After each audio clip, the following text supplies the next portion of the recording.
Assalamualaikum warahmatullahi wabarakatuh. Berjumpa lagi bersama saya di channel Bayu Airbrush Lur. Gimana kabarnya? Tentunya dulu-dulu tetap jaga kesehatan dan jangan selalu jaga image. Oke Lur, di depan kita ini ada media polipropelen atau yang biasa dulur-dulur sebut dengan media plastik kasar gitu ya. Biasanya gitu ya. Yang kasar sama yang halus. Kalau yang halus itu kan ABS. Kalau yang ini namanya polipropelen atau yang biasa disebut dengan bodi kasar gitu ya. Nah, kebetulan ini adalah body NMAX yang kemarin kita tembak dengan efek bunglon. Terus bodi kasarnya ini atau polipropelennya ini mau dicat. Jadi ini mau dicat ya, bukan mau di dashboard coating. Jadi untuk penanggulangan media seperti ini tuh seperti apa sih biar awet? Ini biar awet ya Lur ya, bukan hanya sebuah tampilan tapi kita pengennya awet. Langkah apa yang harus kita lakukan biar supaya media plastik ini ketika kita aplikasikan cat itu nggak gampang kelupas? Nah, di sini ada amplas ukuran 80. Terus saya pengaplikasiannya menggunakan orbital sander ya. Tapi kalau dulur-dulur nggak punya orbital sander, bisa pakai manual. Beli aja amplas kayu yang warna merah, yang kasar, ukuran 120 atau 100 ukuran 120 atau 240. Itu sudah kasar kalau untuk amplas biasa kayu ya. Nah, untuk ini fungsinya apa sih sebenarnya? Secara tidak langsung kita itu sering membicarakan teknik seperti ini. Ini masuk dalam kategori mechanical bonding. Walaupun nanti setelah ini kita aplikasikan plastik primer atau PP primer yang biasa dulur-dulur sebut ya. Nah, kalau untuk wujudnya seperti ini, PP primer saya menggunakan Paci Gloss, produk dari Pacific Paint. Ini adalah PP primer sebelum kita naik ke tahap epoksi. Supaya tidak ada timbul pertanyaan, Bang, itu pakai thinner nggak? Nggak, di sini nggak pakai thinner ya, karena di situ bisa dilihat sendiri dia itu mempunyai karakter yang sangat encer, jadi nggak usah pakai thinner, bisa langsung diaplikasikan menggunakan spray gun atau diaplikasikan menggunakan kuas. Oke. Tujuan daripada pengaplikasian PP primer ini untuk memberikan daya rekat. Tapi supaya daya rekatnya itu bisa lebih sempurna lagi, kita untuk tekniknya saya, menurut saya, ini tekniknya saya, media itu saya kasari seperti tadi. Oke. Karena untuk pengaplikasian PP primer itu tidak memerlukan waktu yang lama, paling hanya sekitar 5 menit atau 10 menit kita bisa mengaplikasikan epoksi. Di sini sekalian kita aduk atau mixing epoksi filler supaya ketika kita sudah mengaplikasikan PP primer tadi atau cairan PP primer tadi itu kita nggak nunggu lama ya. Jadi di sini kita siapkan memang untuk epoksi fillernya. Untuk epoksi fillernya ini saya pakai yang jenisnya obatnya itu coklat, yang cenderung keringnya itu lebih lambat daripada PU2K Surfacer karena sudah beda ya obatnya itu. Kalau yang ini obatnya coklat, terus dia kayak model lengket-lengket gitu kayak lem. Terus kalau PU2K Surfacer itu bening, jadi dia itu ini sebenarnya cenderung lebih ke jenis NC. Kalau yang PU2K Surfacer itu PU-nya gitu ya. Nah, di sini selain dibantu oleh PP primer, di sini kita bantu lagi menggunakan epoxy filler yang jenisnya obatnya coklat. Oke, seperti biasa sebelum kita mengaplikasikan bahan yang akan kita aplikasikan seperti epoxy ataupun PP primer ataupun cat, di sini kita wajib bersihkan media menggunakan silicone remover atau yang biasa disebut itu dengan degreaser. Supaya apa sih? Supaya media ini benar-benar bersih apabila ada kandungan silikon atau minyak atau mungkin kotoran itu bisa terantisipasi. Oke, di sini setelah kita lap menggunakan degreaser atau silicone remover, langsung saja kita aplikasikan PP primer yang kita bicarakan di awal tadi. Nah, untuk pengaplikasian seperti yang saya bilang, bisa menggunakan spray gun atau menggunakan kuas atau bisa menggunakan spons. Oke, paham sampai di sini? Jangan ada pertanyaan yang konyol. Mas, saya nggak punya spray gun. Spray gunnya cuma satu. Bisa diaplikasikan menggunakan kuas nggak? Bisa. Sudah tak kasih tahu kok. Tanya. Makanya kalau nonton jangan di skip biar tahu informasi yang ada di dalamnya. Oke. Untuk pengaplikasian awal di sini kita aplikasikan tes menggunakan spray gun. Nanti untuk yang kedua kita aplikasikan menggunakan kuas biar adil, biar di sini nggak cuma kayak bicara aja ya. Jadi di sini kita langsung buktikan dan kita praktekkan. Jadi dulur-dulur nggak apa istilahnya nggak ragu gitu ya. Wah, ngomongnya pakai spray gun, pakai kuas bisa, ternyata nggak bisa. Nah, di sini kan kita langsung praktekin. Oke?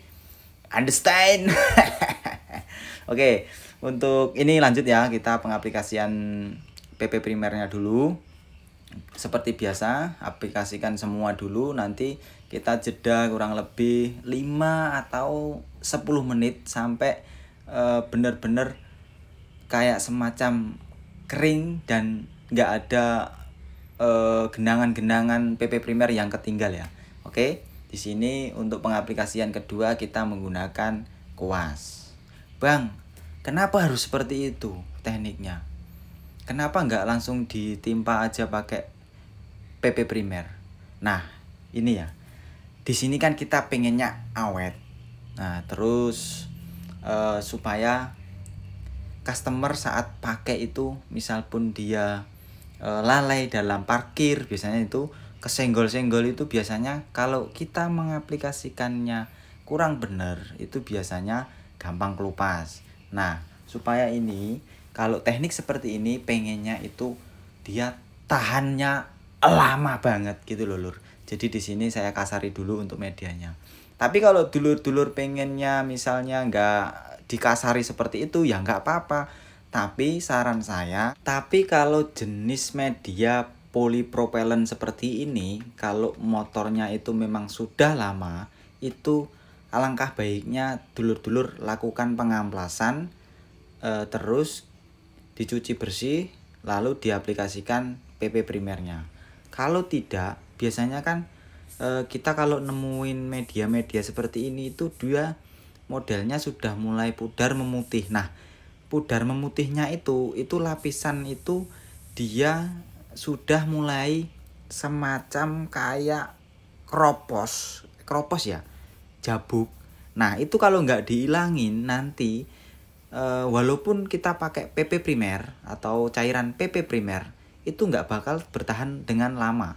Pasti kalau langsung diaplikasikan tanpa diamplas cuman dicuci aja, pasti nggak tahan lama karena di bagian yang jabuk tadi, yang sudah keropos tadi, itu yang bakalan ngelupas di situ, Lur.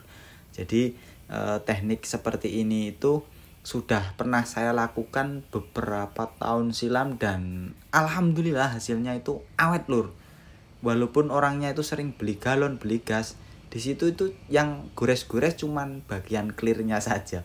Di bagian catnya itu nggak ngelupas ngelotok kayak model cat tembok yang sudah tewabel, ditewabeli lagi terus tahu-tahu ngelontok itu. Nah, paham nggak kayak gitu?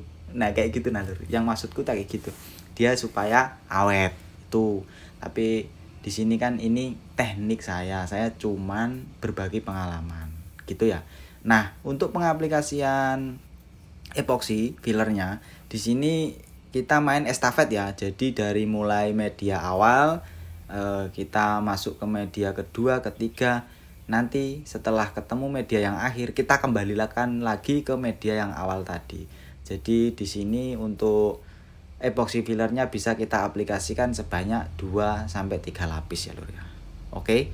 Jangan langsung ditebeli karena ini medianya kasar banget. Takutnya nanti apa ya, semacam nggak bisa merata karena dulu-dulu tuh tahu sendiri kalau tekstur polipropelen seperti ini, plastik ini itu dia licin, ulet.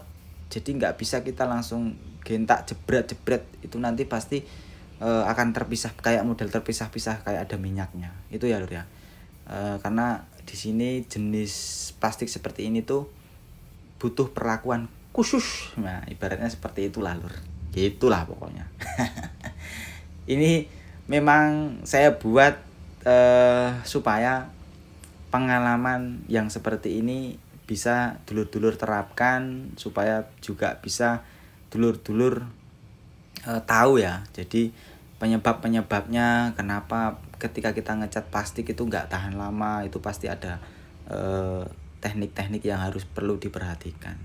Karena kalau kita walaupun kita pakai cairan PP primer tanpa kita amplas medianya, tanpa bersih gitu, itu pasti akan terjadi pengelupasan. Terkelupas, bukan pengelupasan. Oke. Nah, untuk sesi pengeringannya itu di sini untuk epoxy pillarnya itu saya keringkan selama kurang lebih 24 jam. Nah, di sini kita lanjut untuk pengamplasan menggunakan ukuran 360. Oke. Ini supaya apa? Supaya bisa menghilangkan sisa-sisa serabut plastik yang kita amplas awal tadi menggunakan amplas kasar ya lur ya. Ini masih tahapan yang kedua. Setelah ini nanti ada tahapan lagi, tapi di sini mungkin saya tidak bisa melanjutkan videonya karena kalau saya lanjutkan sampai selesai, sampai best, sampai clear, yaitu nanti dulur-dulur bukan tambah dapat ilmu, malah tambah bosan dengeri suara saya, malah muntah-muntah nggak karuan. Oke lur, di sini untuk penjelasan awal teknik dasarnya seperti ini dulu ya. Nanti kita lanjut lagi untuk sesi berikutnya, langkah apa lagi yang harus kita lakukan gitu lur. Oke, cukup sekian dan terima kasih. Saya pamit undur diri. Wassalamualaikum warahmatullahi wabarakatuh. Tak lanjutin aja dulu ngamplasnya sampai selesai, baru kita lanjut ke video yang akan datang. Oke lur.